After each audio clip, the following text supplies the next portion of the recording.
Sir, ನಮ್ಮ ಕಾಂಗ್ರೆಸ್ ಸರ್ಕಾರ ಸಿದ್ದರಾಮಯ್ಯನವರು, ಸನ್ಮಾನ್ಯ ಶ್ರೀ ಸಿದ್ದರಾಮಯ್ಯನವರು ಮುಖ್ಯಮಂತ್ರಿಗಳು ಹಾಗೂ ಉಪಮುಖ್ಯಮಂತ್ರಿಗಳಾದ ಸನ್ಮಾನ್ಯ ಶ್ರೀ ಡಿ ಕೆ ಶಿವಕುಮಾರ್ ಸಾಹೇಬರ ನೇತೃತ್ವದಲ್ಲಿ 3 ವರ್ಷ ಪೂರೈಸಿರ್ತಕ್ಕಂಥದ್ದು.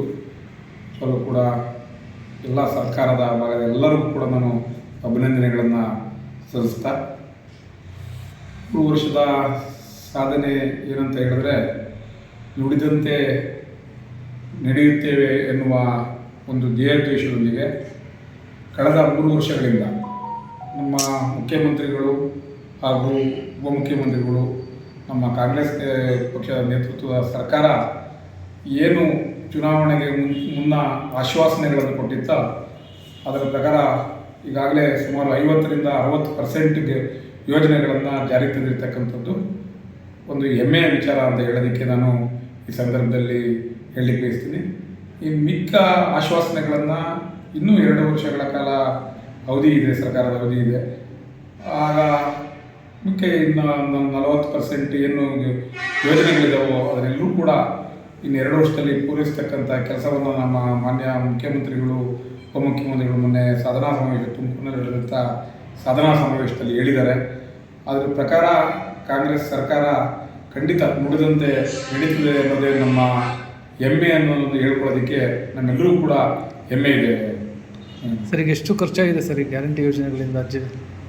ಈಗಾಗಲೇ ಸುಮಾರು ನಮ್ಮ ರಾಮನಗರ ಜಿಲ್ಲೆಯಲ್ಲಿ, ಏಕೆಂದರೆ ನಾನು ಕೂಡ ರಾಮನಗರ ಜಿಲ್ಲಾ ಗ್ಯಾರಂಟಿ ಸಮಿತಿ ಉಪಾಧ್ಯಕ್ಷ ಆಗಿದ್ದೀನಿ. ನಮ್ಮ ಕೆ ರಾಜಣ್ಣವರ ಅಧ್ಯಕ್ಷತೆಯಲ್ಲಿ ಪ್ರತಿ ತಿಂಗಳು ಕೂಡ ಇನ್ನು ರಿವ್ಯೂ ಮೀಟಿಂಗ್ ಮಾಡ್ತಾ ಇದ್ದಾರೆ.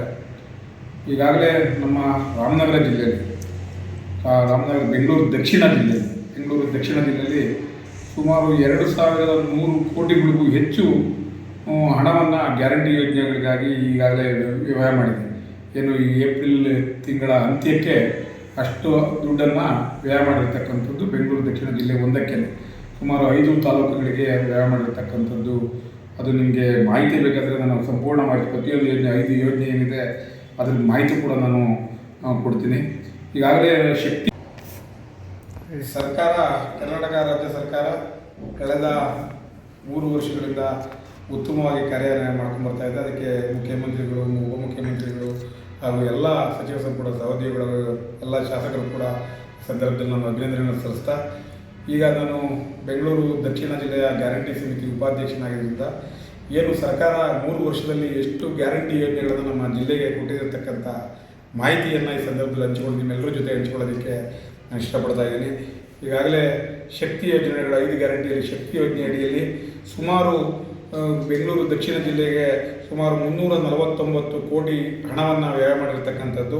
ಹಾಗೆ ಇದರ ಪ್ರಯೋಜನ ಪಡೆದಿರ್ತಕ್ಕಂಥದ್ದು 11,77,00,000 ಮಹಿಳೆಯರು ಇದುವರೆಗೂ ಪ್ರಯೋಜನ, ಅಷ್ಟು ಜನ ಪ್ರಯಾಣ ಮಾಡಿದ್ದಾರೆ ಈ ಬಸ್ನಲ್ಲಿ ಇದುವರೆಗೂ ಏನು ಸರ್ಕಾರ ಬಂದಾಗಿಂದ.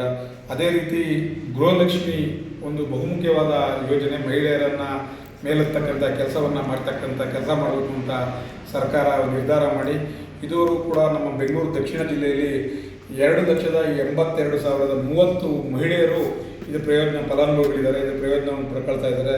ಇದಕ್ಕಾಗಿ ಸರ್ಕಾರ 1,534 ಕೋಟಿ ಹಣವನ್ನು ವ್ಯಯವನ್ನು ಮಾಡಿರ್ತಕ್ಕಂಥದ್ದು ಗೃಹಲಕ್ಷ್ಮಿ ಯೋಜನೆಯಲ್ಲಿ ಬೆಂಗಳೂರು ದಕ್ಷಿಣ ಜಿಲ್ಲೆಯಲ್ಲಿ.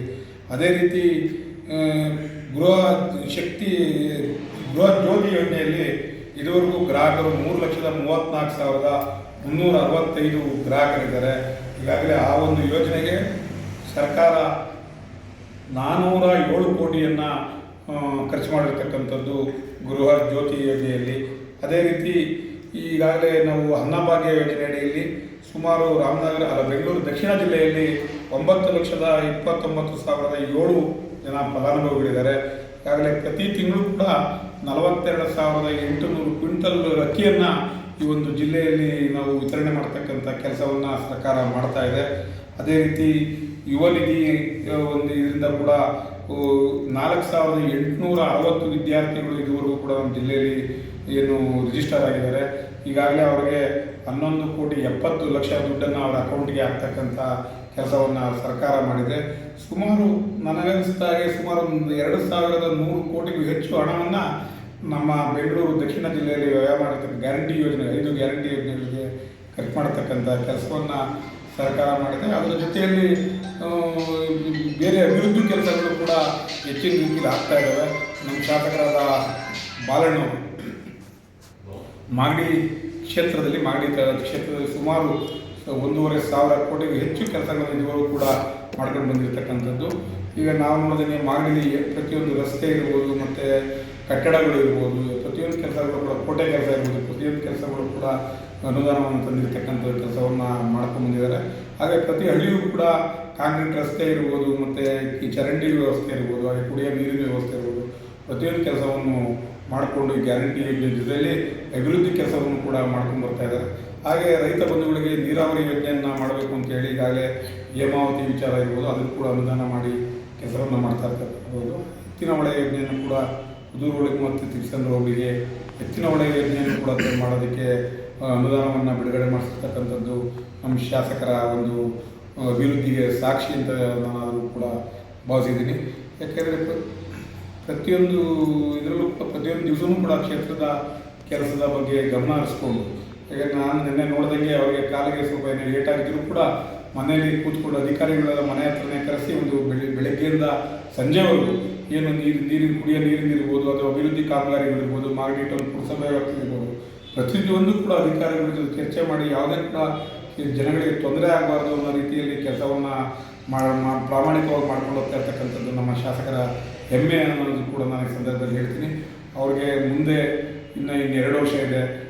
ದಯವಿಟ್ಟು ನಾನು ಈ ಒಂದು ಸರ್ಕಾರವನ್ನು ಹೈಕಮಾಂಡ್ ಕಾಂಗ್ರೆಸ್ ಸರ್ಕಾರ ಹೈಕಮಾಂಡನ್ನಾಗಲಿ, ಮುಖ್ಯಮಂತ್ರಿ ಸಿದ್ದರಾಮಯ್ಯವ್ರನ್ನಾಗಲಿ, ಹಾಗೆ ನಮ್ಮ ಉಪಮುಖ್ಯಮಂತ್ರಿಗಳಾದಂಥ ಸನ್ಮಾನ್ಯ ಶ್ರೀ ಡಿ ಕೆ ಶಿವಕುಮಾರಲ್ಲಿ ನಾನು ಮನವಿ ಕೂಡ ಮಾಡ್ತೀನಿ. ಅವರು ಕೂಡ 7 ಬಾರಿ ಶಾಸಕರಾಗಿ 7 ಬಾರಿ ಈ ಮಾಗಡಿ ಕ್ಷೇತ್ರವನ್ನು ಎಲೆಕ್ಷನ್ ಚುನಾವಣೆಗೆ ನಿಂತು 5 ಬಾರಿ ಶಾಸಕರಾಗಿದ್ದಾರೆ. 5 ಬಾರಿ ಹಿರಿಯ ಶಾಸಕರು. ದಯಮಾಡಿ ಅವ್ರಿಗೆ ಒಂದು ಮಂತ್ರಿ ಆಗುವಂಥ ಅವಕಾಶವನ್ನು ನಾವು ಮಾಡಿಕೊಡ್ಬೇಕು ಅಂತ ಹೇಳಿ ನಾನು ಮುಖ್ಯಮಂತ್ರಿಗಳಲ್ಲಿ, ಉಪಮುಖ್ಯಮಂತ್ರಿಗಳಲ್ಲಿ ಹಾಗೂ ಕಾಂಗ್ರೆಸ್ ಸರ್ಕಾರದ ಹೈಕಮಾಂಡನ್ನು ಈ ಸಂದರ್ಭದಲ್ಲಿ ನಾನು ಕೇಳ್ಕೊಳ್ತೀನಿ. ಅವರು ಮಂತ್ರಿಗಳಾದರೆ ಇನ್ನಷ್ಟು ಅಭಿವೃದ್ಧಿಯ ವೇಗ ಹೆಚ್ಚುತ್ತೆ ಅನ್ನೋದು ನನ್ನ ಭಾವನೆ. Okay, thank you sir.